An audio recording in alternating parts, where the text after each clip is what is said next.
what's one thing that you think that your characters have taught you over these seasons? And in what way do you think you may have grown up with your character in real time?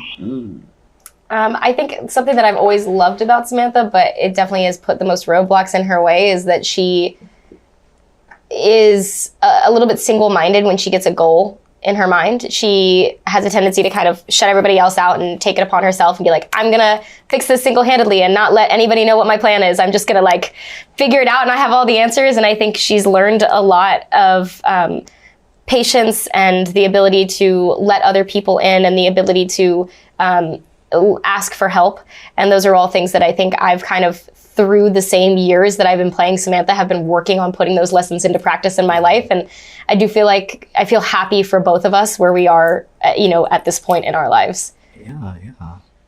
Yeah, I feel like I learned a lot of resilience from Tory. I feel like she's had a lot of cards stacked against her and she's fought through it all.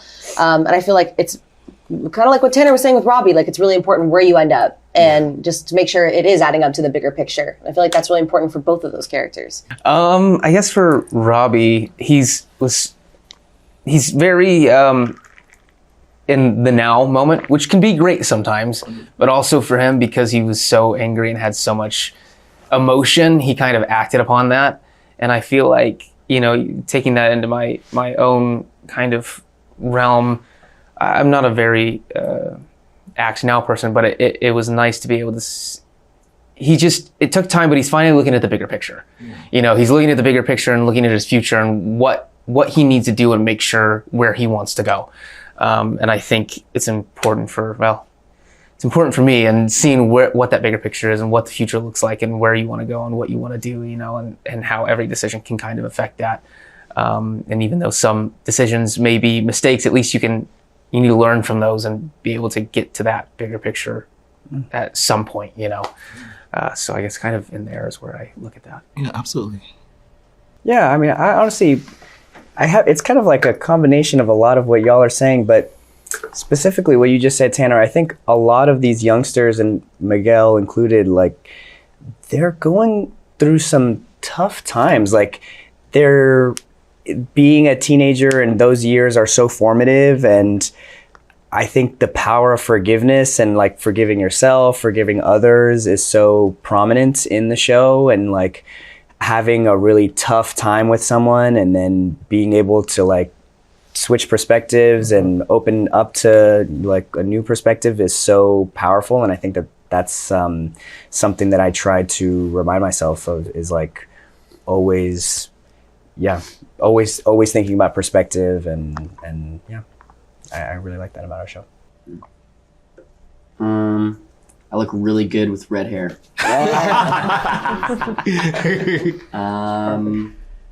A cosmetic change can solve lots of emotional trauma. True. Deep. Preach. Teaching the wrong lessons. I think what you're talking about is self-confidence. Having confidence in yourself is very important. Yes, exactly. It can lead you down a better road. Be confident. Cosmetic change. No, for my character this season, it was flexibility, because the plan kind of changed on him, and he was very like not okay with that. That's life, life is what happens when you're planning your future. I think that's the saying. You just gotta be able to go with the flow sometimes and roll with the punches. Yeah, roll with the punches. And if it doesn't work out, don't sabotage your best friend in a national karate tournament. International. Specifically, we've gone beyond the valley this time. Well, thank you all so much for But how would you say these final episodes succinctly and accurately close this arc for Daniel and Gianni that's kind of been we've seen throughout these 6 seasons? How do you think it properly brings everything together? These two have been through their own dynamics with each other in these final episodes. Well, I think what the writers have done and what we set out to do is land this series with all the feels of the original Karate Kid film. It feels like that. At least it does to me. It has those moments where you get the goosebump moments, and you have the tears and the cheers and all the feels of what made the great 80s movies, So it feels like that. The character of Daniel LaRusso lands in a way where his goodness, just like Johnny's goodness, comes up, and we love these guys when they're like this, but we also love them when they're like this, and it feels honest and on our own terms to kind of close this chapter in the Grand Karate Kid universe the right way, and I'm excited for fans to see it, and I wish it was. I wish it was in communal theaters, because I want to see everybody jump out of their chairs at the right moments. But I just assume that's happening in everyone's living room. Yeah, everyone's going to be in their living room. They're going to be pointing at the TV. They're going to be up, and it's going to have that same effect, just in a smaller vicinity. Right. And since you've been with this character for so long, what's one part of Daniel's story and arc that has happened during Cobra Kai that you thought you would have never seen for the character, about his journey? What's something about his journey that surprised you throughout this entire series? I think the stuff that I initially probably bucked at when they presented it to me were saying, these moments where he would, at this point of his life, jump in and maybe punch Johnny Lawrence in the face because he gets frustrated, or kick the door in. Those are moments that I said, I don't think that, upon reading it, I would say to the guys, the writers, this feels like he would, he had the greatest mentor in the world. He had a grounded mother, a good, journey, success, a great wife, family. Why would he go to this place? And we needed to go to that place to enhance story. I mean, we're, make no mistake, we are in a karate soap opera, and we have to have those big moments. But in essence, going through that, and everyone has their days where they have an off day or misrepresent even the honest truth of who they are at their core.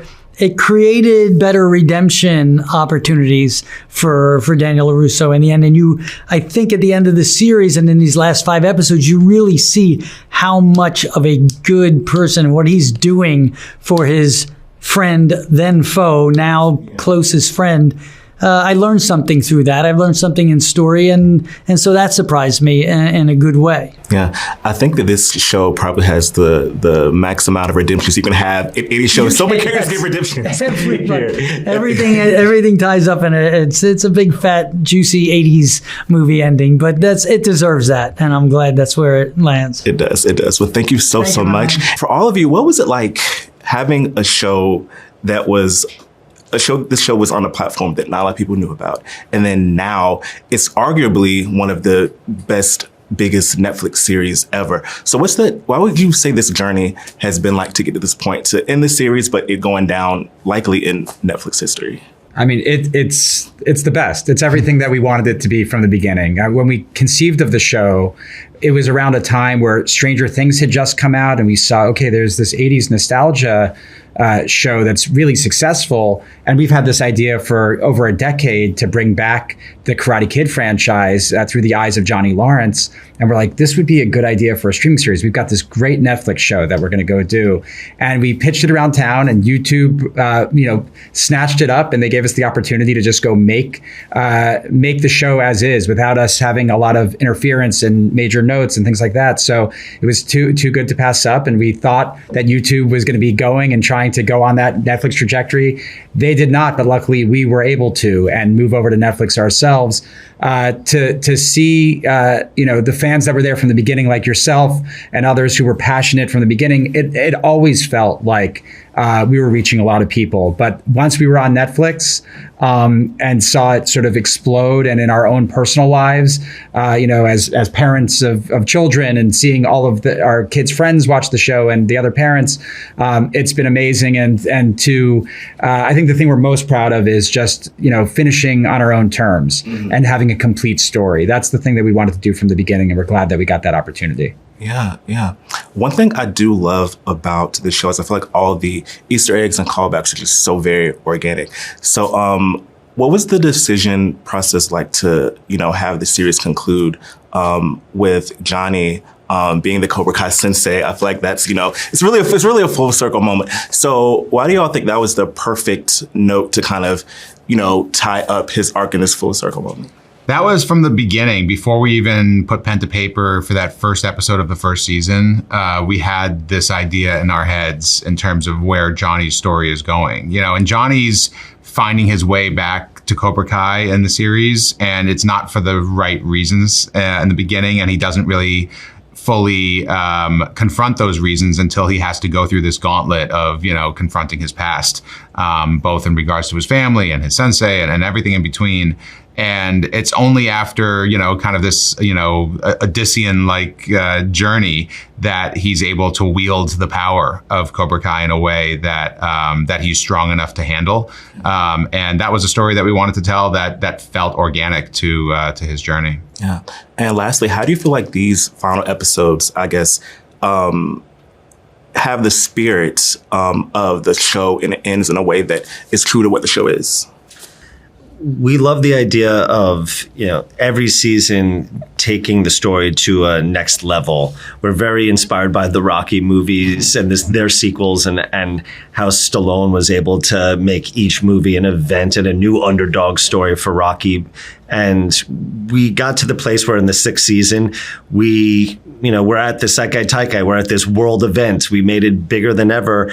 But for the last 5 episodes, we wanted to bring it back home, focus on the real life situations that the younger students are going through, finishing off high school, and bringing it back to where it all began at the All Valley tournament on the mat. That was always our plan. In a way, it's kind of, I look at the Rocky franchise and it's like kind of Rocky Balboa after Rocky 4. These last 5 episodes are kind of harkening back to the original Karate Kid, the first season of Cobra Kai in our last 5 episodes. Yeah. Amazing. Well, thank you 3 so much for chatting with me.